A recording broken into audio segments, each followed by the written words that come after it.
One of our favorite subjects on Last Page is anime. Why? Because Jason could not love anything on this planet other than his wife and kid, of course, than the genre that is anime. Now, myself, I could not care less about said genre, but in my attempt to try to bring us all together, I decided to get talked into watching Spirited Away, one of the, if not the most, talked about, hailed, reveled anime that there's ever been by Studio Ghibli and Miyazaki. So is this anime worth someone that hates anime's time like myself, or is it on the Mount Rushmore of animated movies of all time? This is Last Page.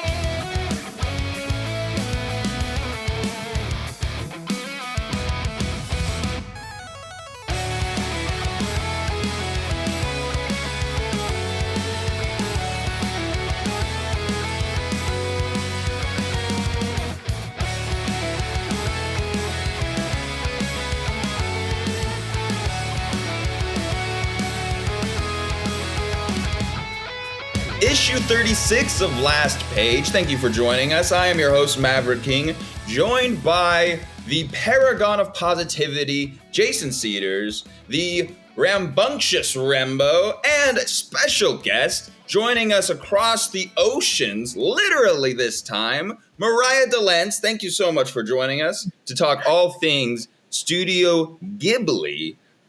This is hold on. It's Ghibli. Yeah, I know. I had to do some research on this. So it's like Ghibli is like how it's supposed to be pronounced in Japanese, and then like the American Godzilla? Is like Ghibli, and so Godzilla. It comes from the word Ghibli, but then when you look at its pronunciation, spelling in Japanese, it's Ghibli. Yeah, so, Ghibli. Okay, good to know. This is the first Studio Ghibli movie that I have watched. I have put off watching these movies because of my thoughts about anime generally is that it is, as a genre as a whole, it's very slapsticky.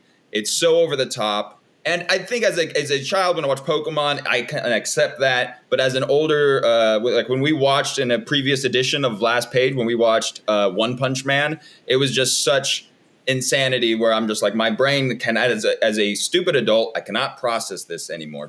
However, One Piece, not One Punch Man. That's a different anime. That's a different one. Did not watch One Punch Man. We should be One Punch Man at some point, man. Yeah.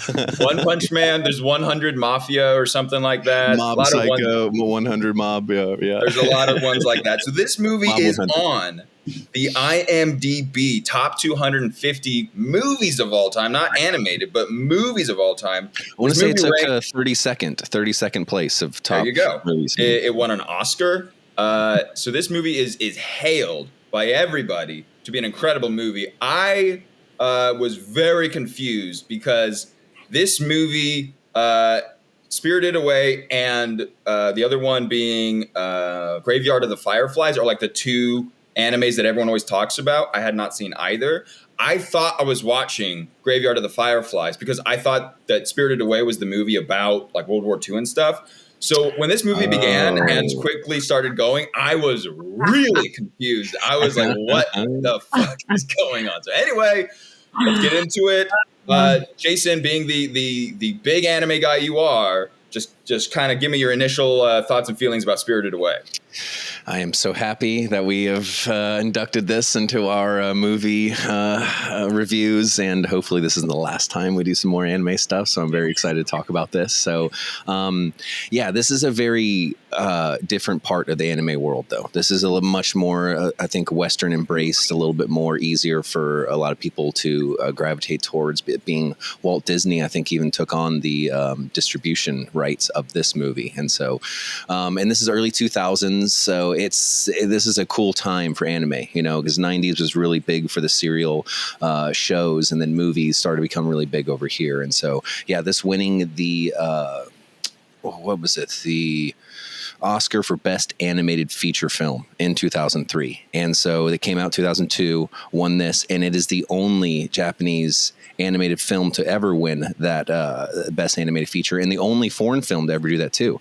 Every other film in that category has been a European or Western film. So it's cool that this finally got some recognition, even though it was 20 years ago and still another one hasn't, which I think not my favorite of the Ghibli films. I rewatching it this time, I'm like, man, I like some of his other ones better, but this one is definitely a great storytelling just device. It is absolutely beautiful, gorgeous movie, and just the hero's journey. It's just a very cool, visually inspired movie, and the Shinto Buddhism kind of aspects to it all I really enjoy. And so it's just the main character, the 10-year-old girl, is a cool vessel to kind of see this whole spirit world and things through. And so I am so excited to talk about this movie and get a lot of your opinions more on it. And I don't want to even talk about more on like how you guys digested this movie, as I'm really into. And then Mariah, I think, even being more of an expert in this category of anime than I am, I'm really interested to hear your take on it too. So let's get it on. Well, as you can see, Mariah has Miyazaki Ghibli books, which tells you everything you need to know. So, Mariah, you being this big Studio Ghibli fan, what does this studio, what is it about them and Miyazaki? What is it about the vision that they give, especially in this movie, that is so appealing? Oof. I'm not going to call myself an expert by any standards. I just really love the movie, or the Studio Ghibli's works. And I've watched all of the movies except Grave of the Fireflies, because I know it's so sad. And I'm like, dreading when I'll have to, like, I have it. I just haven't got up the courage to like be that sad for that many days afterwards. So what is it about this? It's a obsessive commitment to excellence, I suppose, in animation.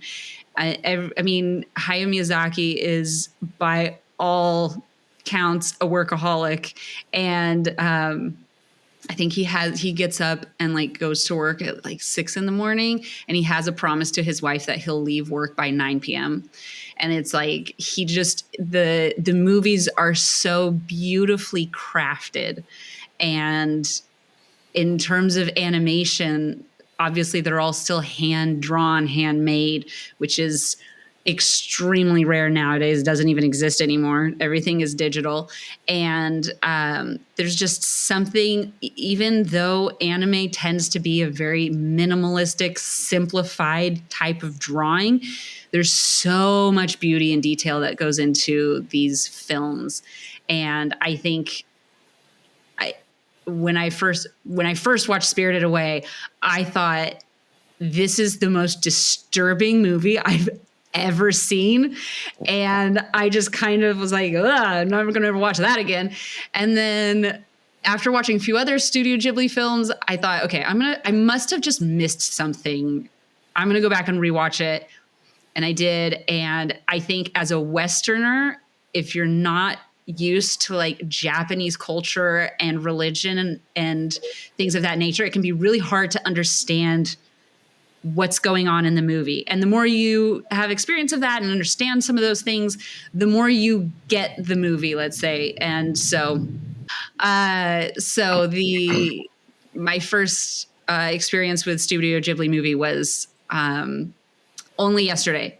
And I couldn't believe that an animated movie like that would make me cry so much. So then I thought, okay, let's go watch something else like Totoro. And the first time I watched Totoro, I also thought it was a little strange. And then the more I watched them, the more I kind of got them. And then I started to understand a little bit more of maybe Studio Ghibli's thinking and the way that what they put into their work.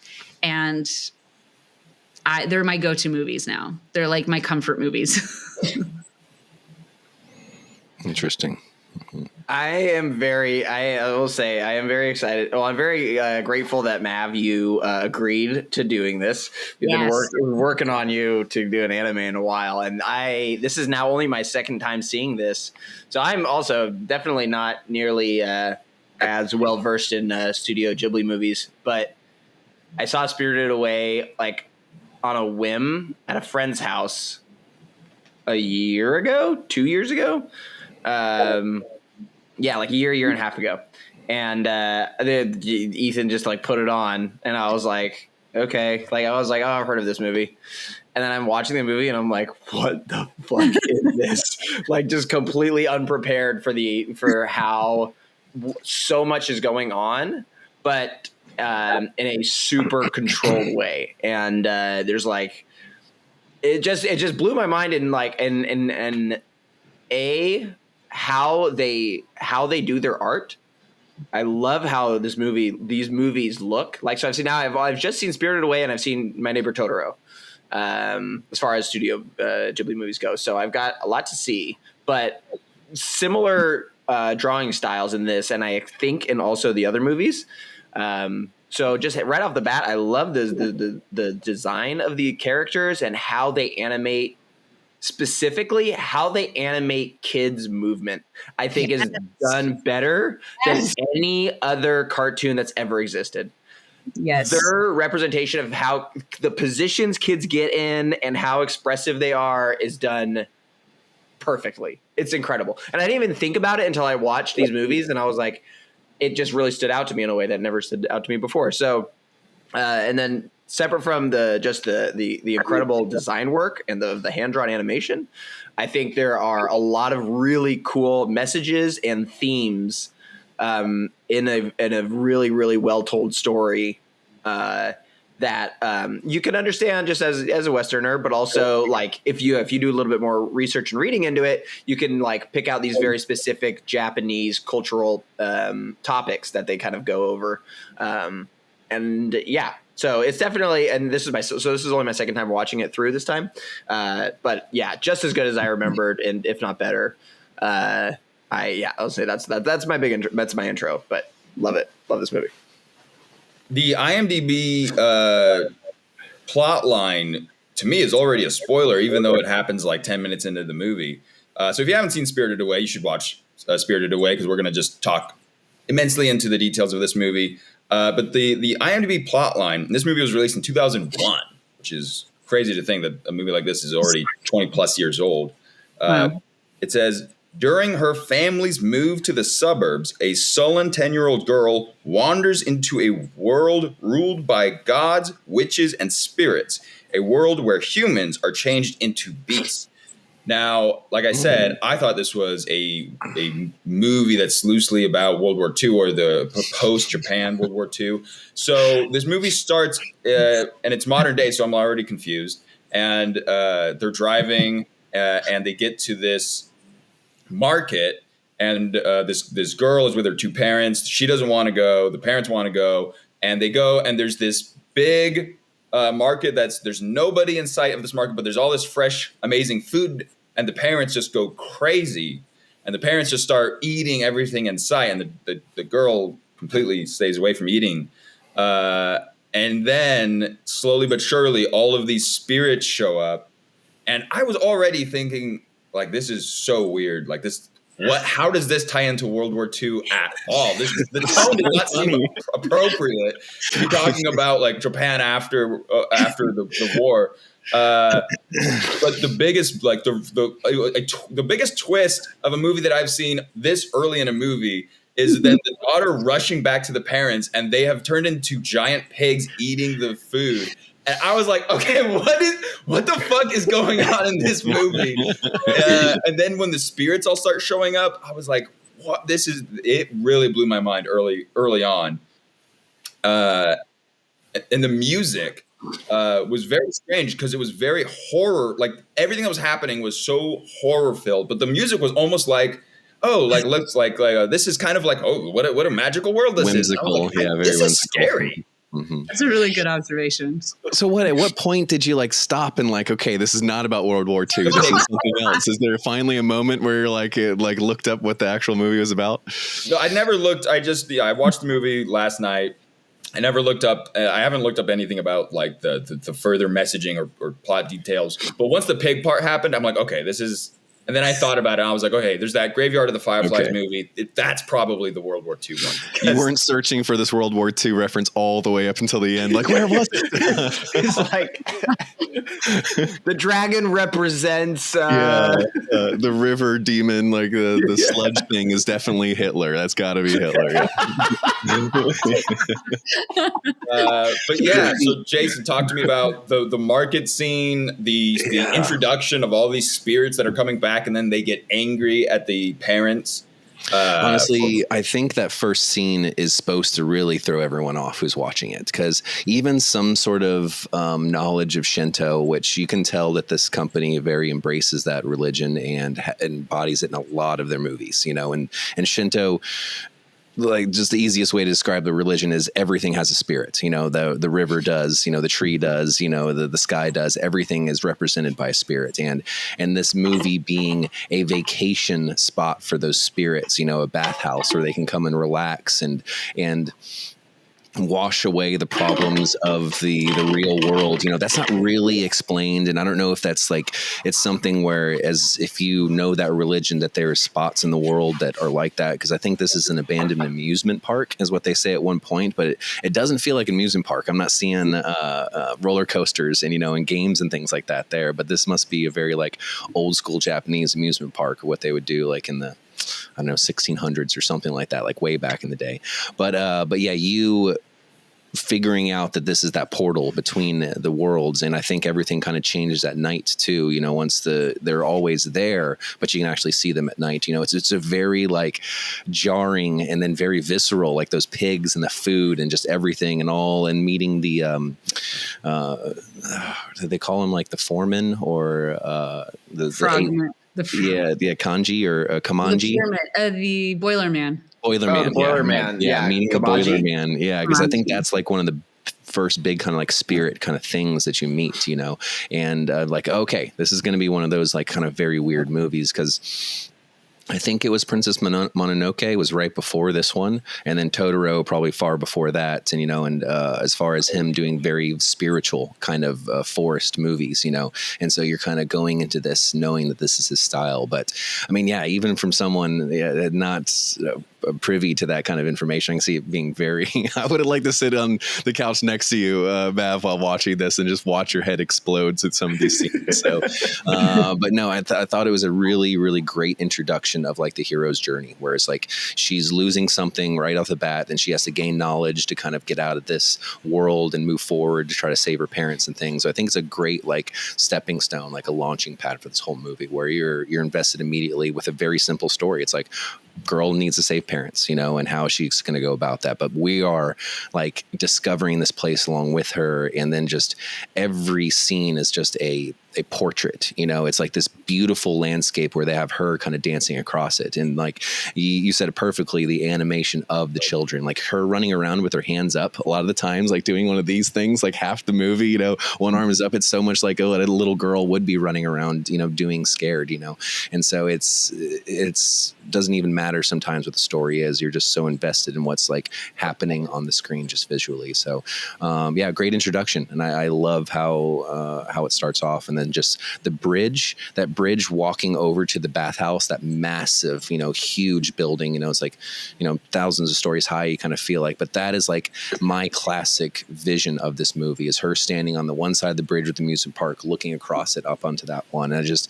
I get chills every time that scene comes in. So yeah, probably one of my favorite like beginnings to one of his movies, because it starts off right. Because the cat one, what's the cat's away? There's what's the one we like, Mariah? The Cat Returns, the part, or the Cat Returns. The Cat Returns. The part is like the first part, and the Cat Returns is kind of the second part. Yeah, and I think even Cat Returns is his next movie after this, and this is a girl going into like the cat world. So it's always about these like new worlds we're like getting introduced to. So yeah, I was already invested along for the ride. I remember the first time watching this, just in that first couple scenes. So yeah, great start to a movie.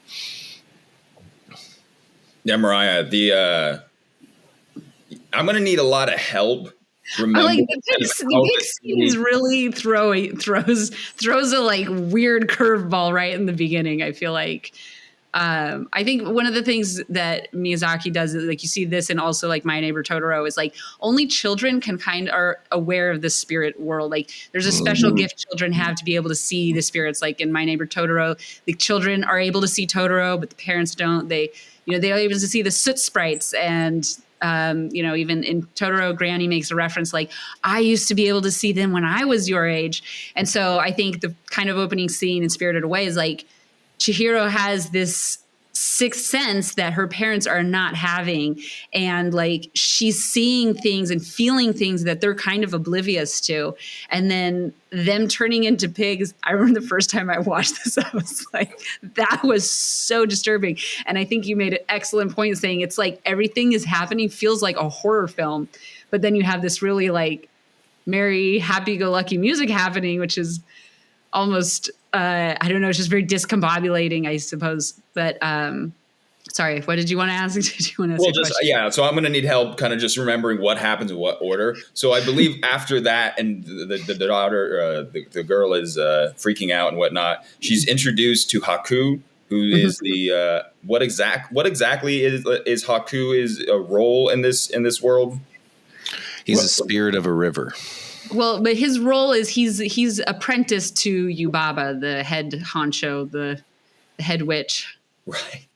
Right. So yeah, the good one, not the bad one, though, right? The good witch. No, the witch is bad one. One's good, one's bad. But he steals the seal from the good witch. Oh yeah, he does. Yeah. So yeah, that's right. Okay. Mm-hmm. But he's helping out while she's going through this existential crisis. He's helping her try to get to get her parents back to their normal selves, and so she has to go. He tells her she has to go work for this guy, and so talk to me through that sequence of Haku kind of leading her there. There's the staircase that she goes sprinting down. There's that whole sequence. All of this was just amazing. Like I was just like, oh my god, this is. Remy said off air. This movie is a I don't know. I don't put words in your mouth, but this is a form of Alice in Wonderland. But this is even a crazier version than Alice in Wonderland. So anyway, Mariah, talk to me about that sequence. So we are introduced to Haku, and immediately, as soon as things are happening, he's there, and he says, "You have to get out of here because." All of a sudden, the real world, the spirit world, they're going to overlap. And if you're caught in the spirit world, you're going to stay a spirit. And she starts disappearing. And he says, you need to eat something to be able, to not disappear and turn into a spirit. And so he's basically like, okay, now you're in it. But what's interesting is like, he comes and he immediately knows who she is. And somehow he's able to know her name. And, at one point she says like, how do you know my name? And he says, I don't know how I know, like, I don't remember my name, but I remember your name somehow. And so at one point she has a kind of a flashback to being underwater. And so like what we end up finding out is that Haku is the river spirit. And she, when she was a little girl, fell into the river and the river carried her to safety. So he was that spirit that carried her to safety. And that's how he knows her, even though at the moment he doesn't really know how he knows her. And so why he's trying to help her in the beginning. And so he's trying to, because now she's in it. Now she's in the spirit world. Her parents are pigs. She's got to save them. He wants to help her save them because he knows her, but he's not sure how he knows her. And so the only way she's going to make it in the spirit world is if she can start working at the bathhouse. And the cool thing, I think, what I really love about the story of this movie is how this spoiled little girl, and she's a very typical, like, spoiled. It's so realistic. Like, to Remy's point, Ghibli does such a good job of animating children and the way children really, truly are. And so there's this spoiled little girl who's never done a day of work. She doesn't know how to work. They have the sequence of them scrubbing the floors, and she's like tripping and falling, and she's clumsy because she's never had to do anything like this. And so I love this. The message that it's so, like if you compare it to Disney movies where like there's princesses, you have like A great example is you have Cinderella scrubbing the floor and like singing and magical bubbles and birds, and it's like this beautiful thing.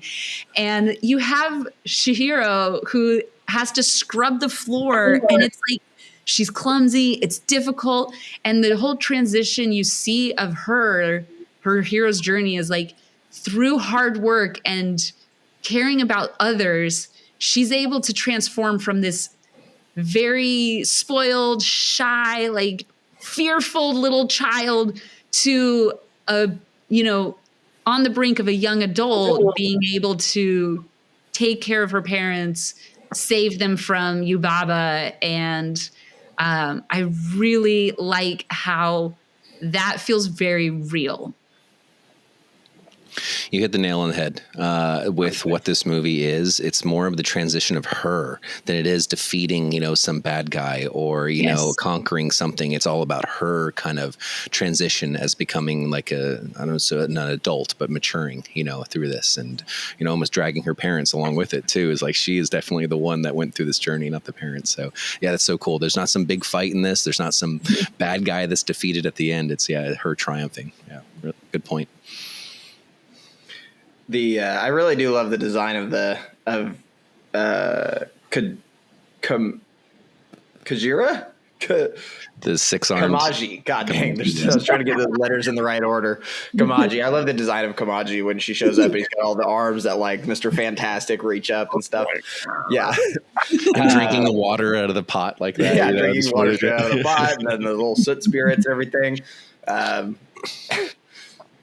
And you get like an immediate, like she's like thrust into the world. And I'll just say this movie, even though I think the only detriment of this entire movie is that it doesn't have a super clear like middle or beginning and middle. It's just kind of this like this like smooth, just like it works fine. But it's just like, if you were to tell me like what's the beginning and what's the middle of this movie, it's like other than those first 10 minutes.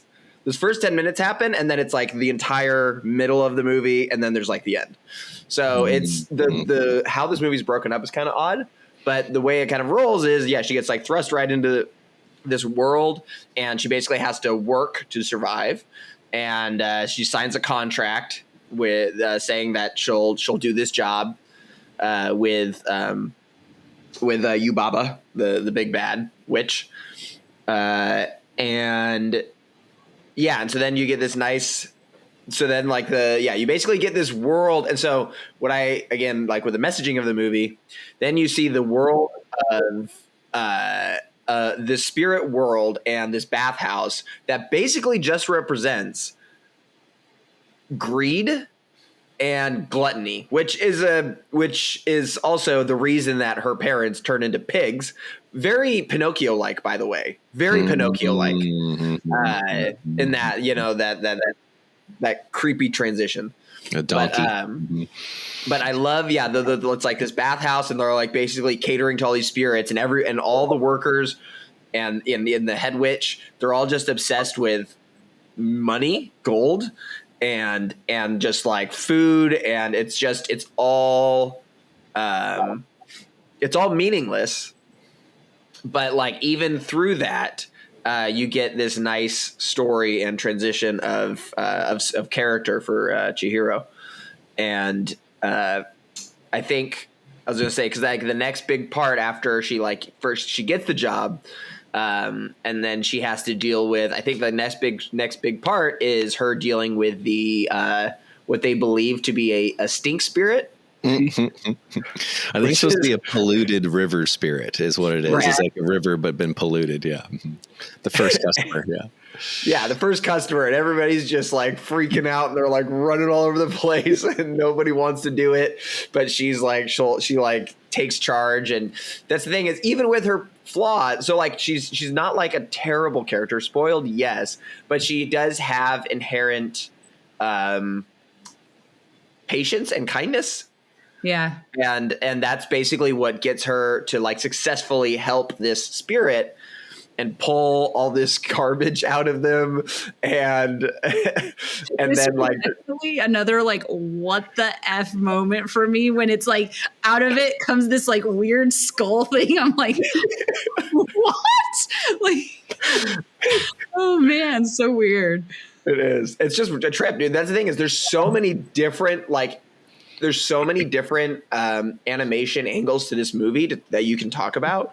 And it's like you from the workers of the bathhouse, you have their like frogmen. There's like the little frog guy, and then like, but all the dudes, like the girls look normal, but the dudes have these weird giant heads with like froggish features. I heard one angle on it which was like this is a commentary also on like capitalism, greed, and gluttony. To your point, and how once you get sucked into this world, everybody starts eventually looking the same. Like and that's why they all kind of have a similar look. It's like the longer you're there, the more alike you look to everyone else. And I thought that was an interesting point. Yeah, that made sense. Yeah. The to go back to the 6-armed man, there's two things in my mind. I'm just not that familiar with Japanese culture, religion, art. I'm just not that familiar with it. So I'm sure other people could be like, no, this is a better example, like an inspiration for this or this. But in my mind, the video game that the lovely Monica Bryant introduced me to, Little Nightmares, where you're this little character that runs around this world of giant, gluttonous, like creepy people and monsters and stuff, clearly was inspired by this movie. So this felt like that. And then also, there's a lot of things about this that were very Dark Souls-like. The video game Dark Souls, which is a very violent, you're a knight going through a world where you die over and over again, and monsters kill you and skeletons kill you and all these things happen. But a lot of the character designs reminded me of this, which also, that is a Japanese video game, I don't know how to say it, Hitaka Miyazaki. So there's Miyazaki that does Studio Ghibli, there's Miyazaki that does Dark Souls games, but they're both very, there's a lot of similarities. And that 6-armed man, like the design was so cool. And it's such a cool design because you don't know, like when you see him, you're like, is this guy like a bad dude that's going to do something terrible? Or like you don't know what to make. And I think that's one of the really cool things is that everyone's design in this, you don't know, like everyone looks like terrifying, but you don't know like, oh, is this a good spirit? Is this a bad spirit? Other than obviously the twin witches, both of them, one's good, one's bad, but they look horrific. I mean, they look nightmare fuel to it. Like, there's got to be so many nightmares filled with these witches' faces on poor 8-year-old kids that have watched this for the first time. Well, I mean, and the first thing you see is the witch flying with her head on a bird. Yeah. You get bird form, and you just see her freaking face, dude.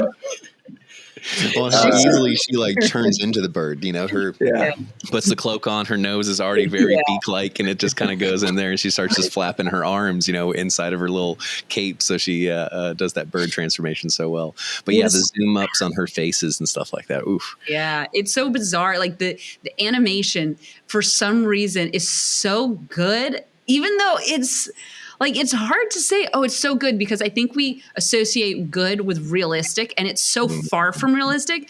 But there's something about this animation that gives you a visceral reaction. Like when that witch gets like right up and like gets like nail on the neck, you're like, you can feel like the grossness, like this, I don't know. It's just like something about the way they're able to animate ugly, like something that's really ugly. It's like, I mean, the baby, the giant freaking baby is that's like gross and creepy in its own way. One of the scariest scenes in that movie is when she's in that like pile of pillows, and she doesn't know that the giant baby's in there. She's hiding, and all of a sudden this like giant baby's face, and she tries to get out, and it like grabs her and pulls her like back in. At this point, you don't know it's a giant baby still. And then it's this massive, you know, like marshmallow, Stay Puft marshmallow size baby. Like, oh, okay, it's just one of those. But then that turns out to be kind of a fearsome figure in itself. Which I think, to Remy's point, like Remy mentioned how there's no like there's no beginning, middle, and end to this. And I think that a lot of Miyazaki's films have these kind of commentaries throughout the movie that are not in a particular order. And I kind of feel like that's the devouring mother commentary, if you will. Like, she has this big baby who lives in this plush room, and you see in like one scene there's tons of presents in like the corner, and it's like he has whatever he wants, but then he makes mention like, no, you can't go out because there's germs. Like, she's trying to keep her baby safe from the world and gives it whatever it wants, and it's like the thing that really keeps a baby, right? So I think it's like an interesting kind of commentary on that. This was the first time I watched it where I laughed hysterically at the part where he's like, you still haven't realized that something you love has changed. And then she like changes and realizes that the baby is actually not her baby. And then she goes running into the room, and she comes back with like fire coming out. She's like, where's my baby? I literally like was hysterically laughing because I was like, this is a mom, any mom who feels that something bad has happened to their baby and goes into like crazy mom mode over her baby. And I just thought that was so funny. But I do think that they have those kind of commentaries, like obviously a respect of nature and a love of nature is a big common thread through all of their films. And like you see it here and there, and like the gluttony, the greed, capitalism, stuff like this. And like, anyways, that was just one of those other commentaries that I thought was hysterical this time I watched it, because I always thought it was really weird. And then I thought, if I'm actually watching this as like a comedic joke or like a bit on like crazy mothers, it's hilarious. I mean, the detail they put into and the time they put into so many of these characters having some arcs and having some like real stories. Like the No Face character is probably my like favorite character in this movie, you know. And it's like, because you were so thrown off by like, what is he? You know, is he the big bad guy or what it is? You know, and read somewhere that he is supposed to embodiment like loneliness, you know, in this kind of world and what that is, you know, and him being on the outside of the bathhouse and have to be invited in almost like vampire style. You know, you can't cross the threshold until someone else, you know, and then him becoming this, you know, number one client, can make gold come out of his hand, you know, and then just feeding into this greed of these people. And all he cares about is this girl, you know, and what her taking the money from him and him making her happy. And, you know, and then even that kind of transition to one of my favorite scenes in the movie where they're on the train together, you know, that train going across the water where they're both just sitting on the seat of the train. You know, I felt like that was the end of the movie, but then, you know, you're looking, there's still some time on it. So it's always those fake, you know, fake outs of when the movie's going to end, but it's really like how many character arcs are finishing, you know, because that's when the train conductor is like, no Face is going to stay with me. You know, I'm going to, you know, take him to the right spot. So you like get to finish his journey while hers continues, you know, and then even the mom or with the baby and then her sister, you know, and all those sort of things, you get so many cool little stories within this like bigger arc of Sen, you know, or yeah, it just impresses me every time how invested you can get into some of these side characters. I love that Studio Ghibli allows for those kind of still moments. It's so rare to see in movies where they'll just let a moment be. And obviously in animation, it's like you have to intentionally draw that all out. It's not like in editing, you're like, well, let's just, or, you know, a movie, let's say with real people where you say, okay, let's try it once like this. And then in editing, you make it so. So I always love that they have those moments of just kind of quietness. It just allows you as a viewer to really feel like you're in the movie in the moment, that it's real somehow. Well, and then the world is a character itself too, and he takes the time to let these worlds be the characters. Because, like, one of my favorites that and it wasn't, but I've watched it so much with my daughter is Kiki's Delivery Service, which is a very straight up, you know, anime about a witch girl who's, you know, delivering packages as her job. But it's the world of the, I guess, 1930s, maybe 1920s Europe is what he's painting this whole town as, and it takes so much time to show the cobblestones, to show the technology in that point, and how the businesses run at like almost a French style bread, shop, and so in this world, we really get to see what a spirited world of I mean, he had to be inspired by Alice in Wonderland. I mean, that whole going down the rabbit hole, that whole feel of what, a whole different world, how that would, affect you. And yeah, this taking that time to really just let that world shine, he did an excellent job in this one. The total just mindfuck moment is the no face guy. Because I know the imagery of the little girl and the no face. I've seen that all over the place. So I'm aware, and I'm like, in my mind, it like looks like, oh, this is like a friendly spirit character that like, is there to like be the friend of the little girl. And then when the rat frog, the frog that goes around bullying people and being a little nuisance, he's running around the bath that they're cleaning, and the no face spirit shows up. And the frog is like confused or whatever. And then the no face grabs the frog and then proceeds to eat the frog with a giant like mouth face. And I was like, what? I for a full minute processing what I just saw. I was like, the teeth and the tongue and just how they animated. Gaps between the teeth, right? Yeah. And then he immediately starts talking with the frog's voice. Yes. The frog's voice. Yeah, I know that was totally 100%. Yeah, it's like when the spirit's just standing outside. It's not, you don't necessarily get a villainous vibe from it, but it's very ominous. It's very like, what's going to happen? Like something might happen, but that is definitely not what you expect at all when she invites him in and then he's kind of like floating around. And then it's like, that's the kind of moment you're like, oh, okay, something nefarious is happening. And that is, I think that is my favorite little arc of the movie. Is the sequel from the time, that he eats the frog to to when he regurgitates everybody and leaves. I think that is done. It's so cool. Like how, everybody's like, so the reason the way I look at it is that the spirit is lonely and it comes into this very vile, like soulless world of this bathhouse that's just ran by this evil witch for money and pleasure. And so he just adapts to his environment. He just like, you have an innocent person or an innocent spirit that goes into this world and is drowned by it essentially and so then he starts eating people and he just produces this gold and everybody wants it except the little girl because it has no cash value for her. And so it's like, he's kind of focused on this, like this girl and why she like stands out because she won't take the money that everybody else will take.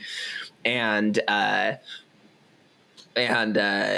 like, and then you get this again, going back to the fact that one of the progressive selflessness that she shows is when she's like, she has this medicine ball that she gets from that river spirit.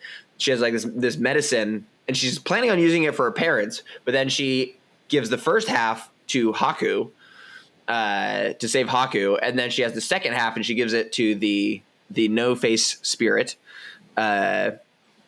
And then watching the visual of him regurgitating all the sludge, and it's just like he's like slowly falling apart, and as she like eventually gets outside to the water, it's just him like vomiting all this sludge out and kind of basically very Pilgrim's Progress sort of like taking off the burden of the world as he then exits and then returns to his peaceful self once he's back outside and is like removed from that environment.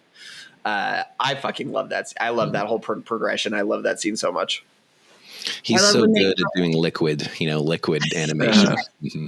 Go ahead, Mariah. Sorry. I was just gonna say, I love when they get to the twins' home and he's like spinning, the pool, and she's like, "No face, you're really good at this." I'm like, that is such a cool, like, weird little piece to put in there that he's now like got a job and he feels like he's got his place in the world and he's like actually a sweet character. Like, I think one of the things that is a consistency throughout their movies is that there's not an evil bad guy. There's never one evil person or one evil that they have to overcome. It's almost like everybody is, for the most part, there's like people who are more good than others, but people are or characters are good from their own perspective. And maybe they're bad sometimes, they're good sometimes.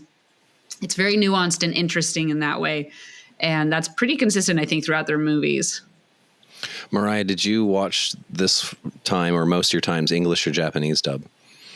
English. The first time I watched Spirited Away, I actually watched it into Slovene, which was so difficult. I was like, that made it even weirder. So then I went back and watched it in English, and I think most of the Studio Ghibli movies I've watched in English, and then once I'm familiar with them, I watch them again in Japanese.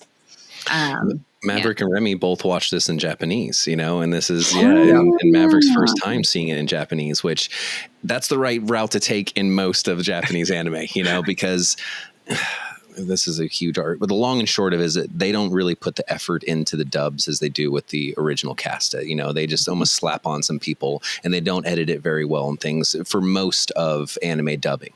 But Studio Ghibli has been known that they really do a good job at the voice acting for casting, and then even the editing that it takes, for the mouths to look, like they're actually saying that sort of stuff. So most times I'd be like, I cannot believe you watch this in English, but like I watched this one in English with my wife, of course, because she'll pay attention more if it's in English. She doesn't have to read the subtitles. I know to get a lot, but this is actually one of the weaker English dubs, in my opinion, as far as in the cast. Because it's usually big names. Christian Bale has done multiple. I mean, Gillian Anderson just did the one before that, and then Howl's Moving Castle is his next movie, which I can't remember who's the main character in that one who does the voice acting. But it's usually very, very big American actors, and so this one having a very small cast. I think Chickless we talked about being the only kind of name that we all recognize out of the cast here. But I was surprised that you guys watched it in Japanese, and you should give the English dub a shot though, because it's definitely I feel like just as good or maybe even better sometimes. So you can just focus on the visuals. Because I watch anime every day, and I rather do watch it in the subtitle version, except for these guys. I usually, if I watch like when we're watching Naruto or something, it's always in Japanese. But for some reason, I don't. The movies, and I do think that there's certain movies the English dub is not very good. But I feel like My Neighbor Totoro, I think the English dub is great. I think Kiki's Delivery Service, the English dub is great. I think with this one, it's like very noticeable. First off, her parents are terrible. The English dub for her parents they're just really not good. It doesn't feel like they're really there. But I think that the rest of the characters are pretty solid. The reason, Mariah, you might remember this. The reason why I don't watch English dubs is because I learned a lesson back in like 2006. There was a movie called The Host, a horror monster movie from Korea, directed by Bong Joon-ho, who also did Snowpiercer and Parasite. Yeah. Oh, Parasite, yeah. And we went to Baratazak's house. Maybe you were there, maybe you weren't. Do you remember this? No. Okay, so it was probably just me and Mimi. But we went over to Zach's house because this was like, there's this foreign movie from Korea. It's really gotten amazing reviews. It's The Host. It's incredible. It's a monster movie. It's, oh my God. All right, so we went over to Brad and Zach's house to watch it, and we watched the English dub, and it was laughably bad. Like, it was you just couldn't take the movie seriously because the dub was so ridiculous. And I learned at that moment, when you watch a foreign flick, it is better, or I guess now it's called international movies. When you watch an international movie, it is much better to watch the actual, just like with anime, a cartoon anime, it's better to watch the dub because the tone of the actor's performance is much more important than getting the words of knowing what they're saying. And it's better to read it. So that is why I proceed watching these. I don't know Remy's reason or not reason for the same for also watching movies with subtitles. I like to when I care about the product, I will watch it I will try to watch it in its intended directorial form. Like if this is how he wanted to Like, if this is how he made the movie and this is how he wants people to sound when they do it, I'm just like, he'll obviously have better control over that than the English dub versions. So I think it's more pure product. And so that's why I choose to watch it that way. I watched My Neighbor Totoro also in Japanese, which I actually had to like go and find via my different channels. I was like, okay, like, 'cause I kept on finding the English version. I accidentally rented the English version, and I was like, no, I'm not trying to watch the English version. I want to watch the Japanese version. So, and yeah, I like it. But also, as I was going to say, and this was what I was going to ask you, Mav, was I think it's very apparent the difference in voice acting that you get in this movie and these movies than in the anime cartoons of Naruto, where people are screaming every sentence. Oh yeah, 100%. Because that is the thing, is that when you watch an anime, typically of the cartoon serialized form or episodic form, it feels like there's so many elements that are the same in all of these different things, where it's like the waterfall tears and the screaming for no reason. When you're gonna punch somebody, it's just like and it's just all of these tropes that are just in so many different animes, where it's just like, am I watching an authentic someone's actual vision versus like, people like this stuff in anime, therefore it's in this. Whereas this movie, it feels like everything that's in this movie is authentic, from an authentic creative vision. And that's what I really liked, is that it feels this movie was so refreshing. And lest I forget, one thing that bothers me a lot about Pixar and Disney is that it feels so corporatized and like, all right, who are the quirky characters with the big eyes that we can sell a lot of plushies? And in this, the soot sprites are like some of the greatest cute little characters that feel just like they're these little characters that their task is to bring charcoal to the furnace, and they just come in and out. Some and heavy ass charcoal too on top of it. Yeah. That just felt like they were so cute, but it didn't feel like, oh, these are the cute characters we have to sell toys for. And they are like greater than sign minions or Furbies or whatever what's the stupid Star Wars ones that they try to make a thing. Puzzle guys. Porgies or Porgs. Fucking hate porgs. I hate porgs so much. If Evan's listening to this, fuck you, Evan. I hate porgs. Those are fighting words. I love the little scene.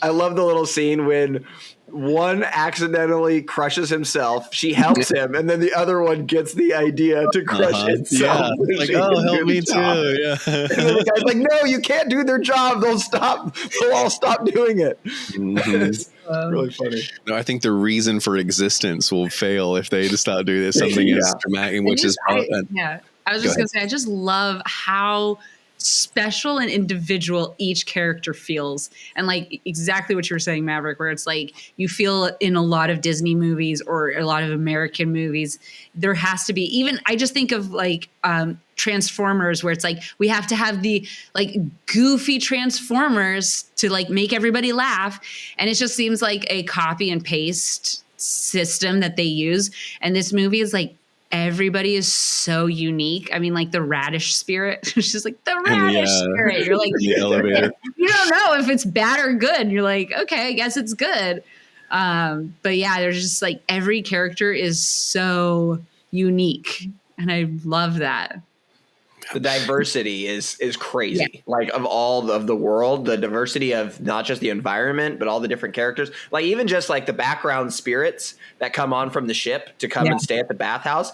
When she's in the elevator and it's just her face right next to this fat nipple, big fat white creature. She's just sitting there like staring at this guy. It's like a super uncomfortable little moment. But and just one little scene, but like great example of just the creativity that goes into this.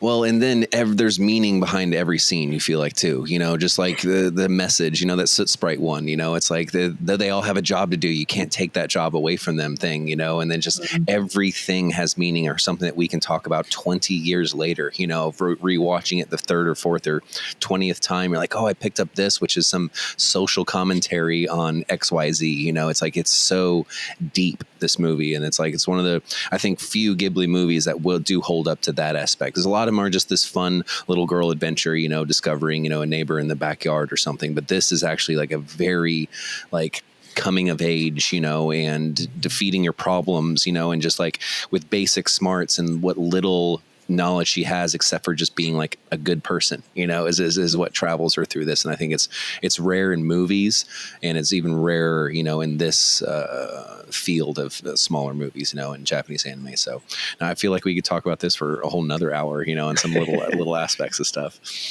Well, going back to what you all have mentioned before, there's so many times in this movie I'm like, I would definitely need to see this movie again, so I could even try to like catch as many of the allegories as they're going for, because I'm not that familiar with Kento. Is that the religion? Shinto. Shinto, sorry. Kento, not to be confused with the Pokemon world. Totally Pal different. World. Everyone should be playing Pal World while we're talking about that. Pal World, yeah. But so like I'm not familiar with like all of the parallels they're going for there, but the commentary on capitalism was very apparent. The gluttony, greed, people that are apart, and to quote the great Wong from Infinity War, attachment to the physical is detachment from the spiritual.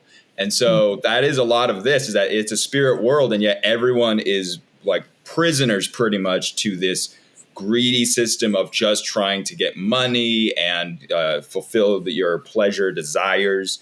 And I thought it's really cool to see it from a perspective, because I've seen, watched a million anti-capitalistic movies in America where it's just beats you over the head with your big corporation that's bad. We're making a movie and we're going to make a lot of money, and capitalism is bad. Like it gets so tiresome to see Americans talk about it, but to see it from this perspective, that was very cool. And a real reflection on like this world we live in is pretty fucked up, of like people just, crabs in a barrel trying to get one over on each other. And to see it from this spirit world and a little girl's perspective was phenomenally done.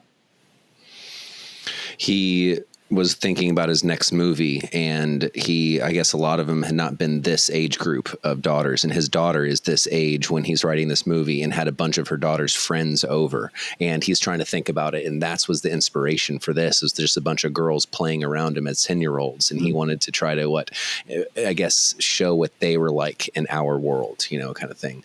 And another little research thing I found on this is, so he gets nominated for the Oscar in 2002 for this. It doesn't show up to get the Oscar, and I mean he wins, and so they announce his name and they pan the audience, and he's not there, and he doesn't respond to why he did this until like 10 years later, and it was because of the Iraq War. That was the point where we are in Iraq bombing, Iraq for this, and he is like, I've lived in a time frame, because he was a kid in the 40s, it's like where Americans were bombing, and I'm not going to support another nation or another time when they're bombing another nation. So it's like there's a huge like political part when this movie was first coming out too, of this being like a almost anti-war kind of thing, which I didn't see as much in the movie, but I think maybe it's like his stance more was like he was pushing this movie as like anti-American, anti-bombing, anti-war. So he's big on that. He has a lot of his films are obviously anti-war, like Porco Rosso is like very clearly anti-fascism, and there's a lot of like The Wind Rises is another one where it's like it's not so, and I think he does this so well, but it's like it's not so outright blatantly anti-war, like these are the bad guys, these are the good guys, but it's just like does a really good job of showcasing how it's never, people are always hurt, and there's always like greed in one area of it. And so I think this is probably one of his films that doesn't really make a comment on war per se, but that's also really interesting. I had no idea, but it is like, oh, that tracks. But he wouldn't show up because he was upset by that, because it is such a big theme in a lot of his movies. Rem, the Alice in Wonderland aspect, this movie does begin and end and puts the character right back basically where she started, and the parents are completely oblivious. Yeah. And they're just like, all right, let's go. Like she's just been through this nightmare world trying to save them, and they're just like, yeah, okay. But yeah, like it is a movie that leaves you with that kind of feeling of like she's gone through all of this, but it's right back where it started. But I feel like it's pretty effective in this, as opposed to a lot of movies where it's kind of lazy the way that they begin and end. But how do you kind of feel about how the movie wraps up? I like it. Yeah, that's always a difficult line to ride. Is the none of it ever really happened. It was all just a dream. Yeah, it was all just a dream. Like sometimes that can be really frustrating when you get to the end of a movie and you're just like, oh wait, did none of that happen? Does it mean nothing? But so clearly she saves her parents, but very clearly she still understands the experience and retains that. So I like that aspect of it. It's actually it's very interesting because the beginning of this movie / the end of this movie is almost identical to the beginning of My Neighbor Totoro. Like it's hey, we got a new we're moving into this new random place, and it's not haunted, kind of, but it's like basically and there's like these spirit things going on, and Totoro starts like the exact same way. New, like, young family moving to a new spot for the first time, and chaos ensues. But so I think, yeah, it's like by the time you get to the end of the movie, you've gone through like this whole journey with her and like some of the other characters. And I think it's just, yeah, like she has, it's like a perfect amount of character arc for her and story to take place. It's 2 hours long, but it flies by because it's so vastly entertaining and interesting. But the way that, the wrap up, what I really like is I like the bringing it back, and her and Haku or Kohaku, like having that moment of realizing that they had met before, and she's like putting these pieces together and like kind of remembering, and she like helps him remember who he is. So she actually saves quite a few people over the course of this movie. She saves herself, both her parents, Haku, 2 spirits. That might be it, but she saves like 6 or 7 people in this movie, which is pretty crazy. I like it that she goes through this whole crazy experience, very traumatizing, but gets to the end of it and is like simply just happy to have her parents back. And I like that she's not like, what? She doesn't try to confront them about it, being like, you guys, like, are you okay? Like, she just like immediately understands like, oh, they don't even know what just happened. I just went through all of this. But she's like perfectly fine and accepting of just like, thank God I can get back to my normal life. And I think it's French kiss. Yeah. Like final thoughts, ratings. Let's start with Jason. I have a feeling I know what rating this is for you, but yeah, what is your kind of final thoughts on the final sequence? The sequence with her and Haku, and then the friendly witch, and then getting back to her parents. But yeah, your final thoughts and ratings about this film.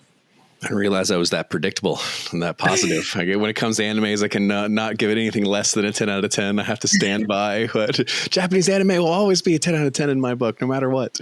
No, that's not true. Well, it's true for this one being a 10 out of 10. I definitely love this movie. Fantastic ending. It's not supposed to be her saving the world or some massive meteor is about to hit something and she has to stop it. It's nothing that grand scale, and I love that. It is just a little girl maturing, essentially, is what happens in this, and the cool journey that it's done on, where who cares if it was in her head, if it was all just a dream, that she was fell asleep in the backseat of her car for the whole movie. It's like we went on a journey just as much as she did, and I learned so much. I remember the first couple times watching this movie, and the fact that it has such great topics of conversation, for small little scenes in this. I mean, you can't ask more of a movie, and it's just such the classic hero's journey, and I always just love that, where it's like this one person needing something in the beginning and attaining it by the end, and the journey that it goes through it. Because I don't need much more than that. It was just a beautiful kind of story and a beautiful watch, and I'm so like happy that you enjoyed this, Maverick, more than anyone, because now we can maybe dive into this world a little bit more, because I know the rest of the King family has embraced the the Eastern media. But no, this is such a great movie, and my wife watching with me too. I think it was one of her first times watching and enjoying it, and it's a good family movie. You know, it's a not a young kid one, which I really appreciate, because there's a lot of Studio Ghibli, our main character is the viewing age of the movie, but I definitely think that this is a much more complex than a 10-year-old girl, you know, kind of movie. So now 10 out of 10. Praise this movie up and down, highly recommend it to people, and can't wait for the next Studio Ghibli movie to talk about. Mariah, your final thoughts and rating. I love the end sequence. I love when she realizes that Haku was the river spirit, and like that whole moment. And I just love like the animation of like her crying and her tears like just going up is so beautiful. It's just like every time it gets me in the feels. I love it. And it does feel like it all of a sudden just wraps up kind of quickly in terms of like she frees her parents, she sees them, and then it's over. And I'm like, I don't know, it felt like it could have taken just a few more minutes of her and her parents leaving, maybe going to their new house and the movers are there, and she kind of, I don't know, has a moment where I like it. I like that at the very end, once they've come out of the tunnel and they're telling her, you know, come on, get in the car. And they see that the car is like, looks different. And they say like, oh, there's dust in the car. Like, where does all this dust? Like they've actually been away for a really long time. And like, you see, even after she's left the world, she's looking and you can see the like hair tie in her hair that she had been given, that was woven by her friends. And so it's like, okay, it wasn't just, you know, a dream. None of it happened. It really was. And there's some, you know, obviously her parents are just not aware of that. But it'd be hilarious. They get back to their new house and they're like, the movers were here like 3 weeks ago. But so yeah, in terms of like quality of movie made, it's, I don't know. Do we do like IMDb ratings? It's Whatever you want to make it. You can do the IMDb scale, or you can do a thumb scale, or whatever you prefer. Thumb scale. It's a pretty flawless, I'd say, pretty flawless movie by just like animation, like an animation that's made. I try to think of things that I don't like about it, or that I think are flaws in the movie. And it's honestly so bizarre, and it's so much going on, and there's so many cross stories that it's hard to even criticize, really. In terms of Studio Ghibli movies, it's not my favorite. Like I don't even know what would be my favorite, but it's not it's not the one that I go to. I think if I were to, I would probably choose Princess Mononoke over this one. Mm-hmm. But it is just, it's a phenomenal, phenomenal movie. So highly rated on whichever scale.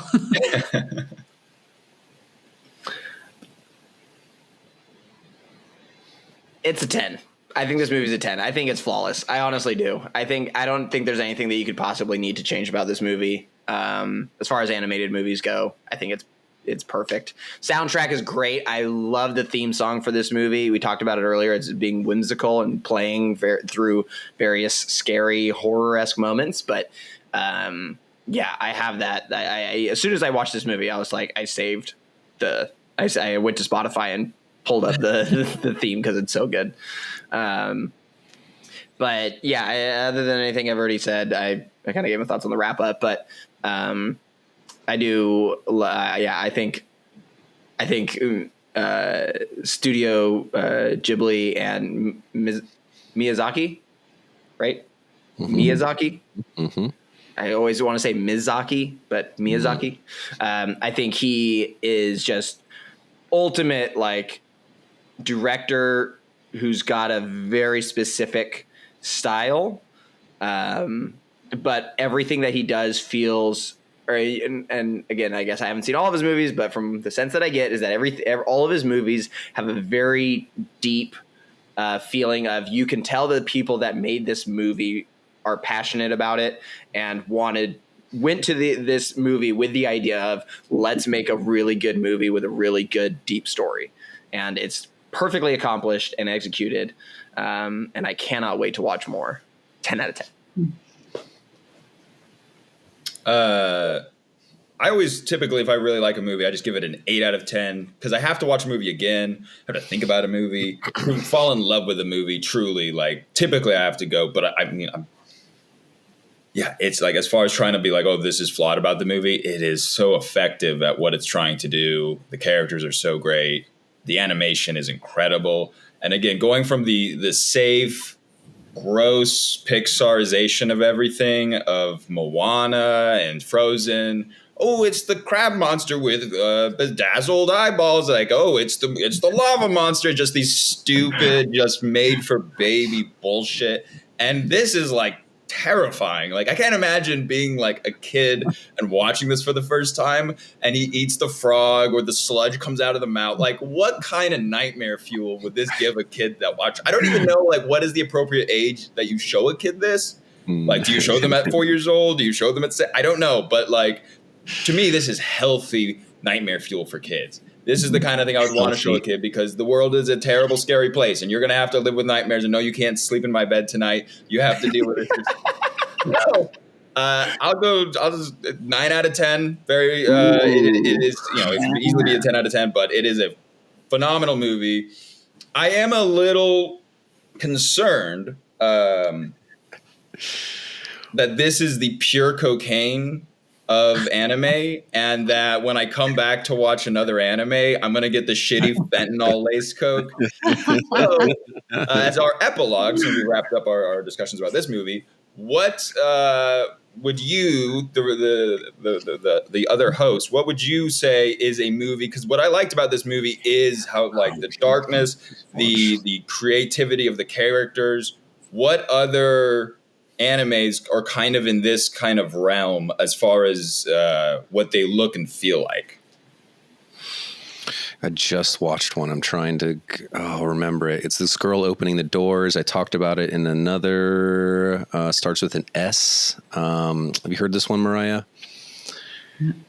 Opening doors. Or Mariah, you go ahead while I figure out this one. I was gonna say Princess Mononoke from Studio Ghibli. I haven't watched a whole lot of anime outside of Studio Ghibli movies, and I think that Princess Mononoke is another one that's very fantastical, and also it's more centered around nature than the spirit world, but also heavily influenced by the spirit world. And it's just the main character's driving goal throughout the movie is to see the world with eyes unclouded by hate. So he's trying to see the side of the, progressive people who are burning down the forest, but they're taking care of like the less fortunate humans.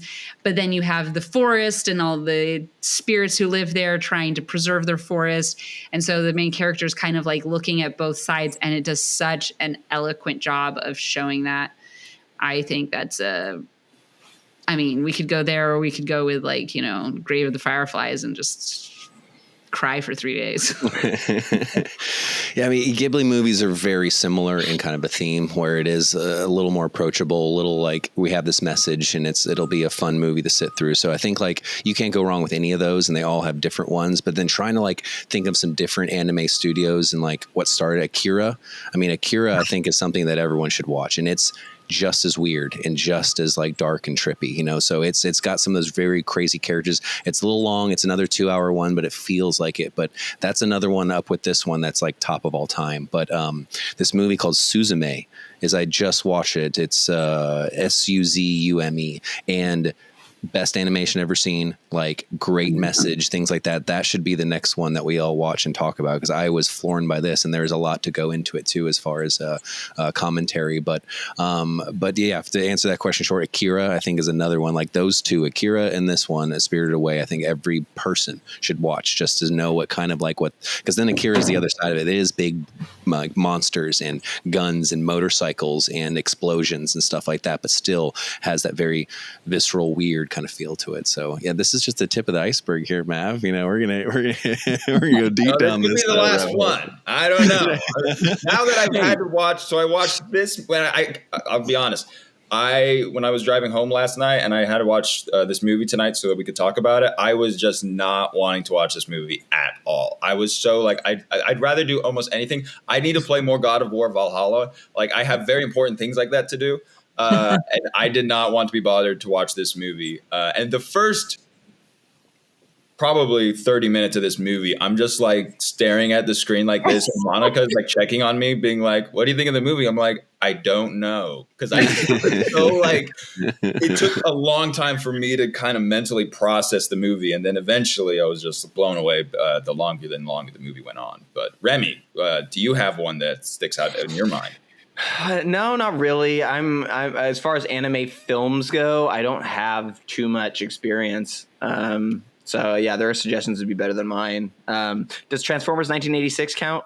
I don't believe so. Was it a Japanese studio? It probably was. It is a Japanese animation that 80s style was in. But I think if we're trying to be purists about it, I don't think it qualifies. Not too much. I don't know. I'd have to do a deep dive. But for me personally, I just want to I just want to go through a Studio Ghibli phase and just watch the movies and kind of figure out which my favorite is, because I'm sure I'm going to have a lot more to like after this.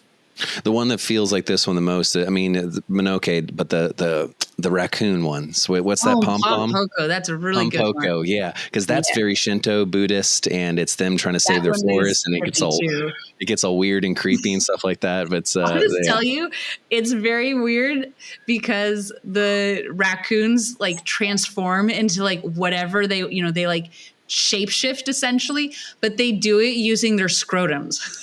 their ball sack. They could use their ball sack to transform into things. I know that's the best part. They're all standing on a carpet. He's like, do you know what you're standing on right now?